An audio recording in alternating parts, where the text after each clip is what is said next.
No dobra, no to jak oceniasz? No nic, no to dostaliśmy bardzo dobrze z tymi szybtokiem, nie dostali bramku pierwszą, no a potem my wszystko się rozsypało, jak się powie. To takie indywidualne blendy jak narobię, to nie narobię rzeczy użaków.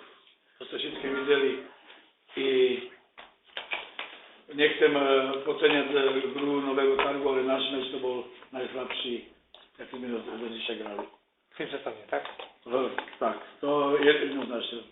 W każdej stronie, czy w obronie, czy w przodu, praktycznie w drugiej końcu zmieni, aniśmy się nie dostali, tam było 17 albo 21 ku 4 albo ku 5 taką strelą. Także możemy tylko trenerowi, a ja wam wszystkim tu zagratulować, że ste wygrali. Ja myślę si, że zasłużenie wygrali. Boli w pohybie, Nowicák dobrze grał, ja myślę, że nie ma co o tym mówić. Jeszcze raz gratuluję, a ja tak jak mówię, wygraliśmy vo wszystkim tam.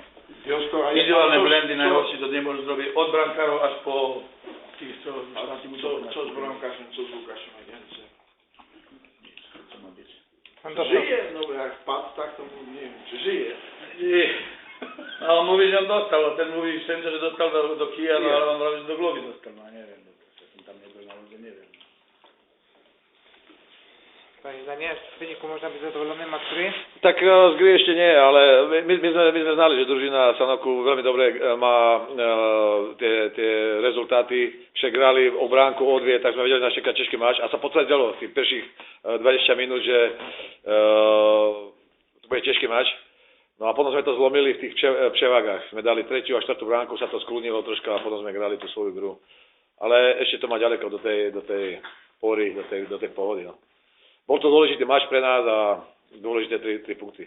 Kacper Brynczka zagrał dzisiaj. Czy to znaczy, że już wszystko w porządku? Ešte nie. Má ešte problémy, ale chcel grať, no a na tréningu sa ako storboval a môže grať, tak sme ho dali do gry. Coraz lepiej kapita się czuje dzisiaj. Určite, to sú talentovaní závodníci, aj Nopoer, aj Kapica, naozaj potom aj v tých ďalších mačoch ešte viacej dostanú to time ice na lote.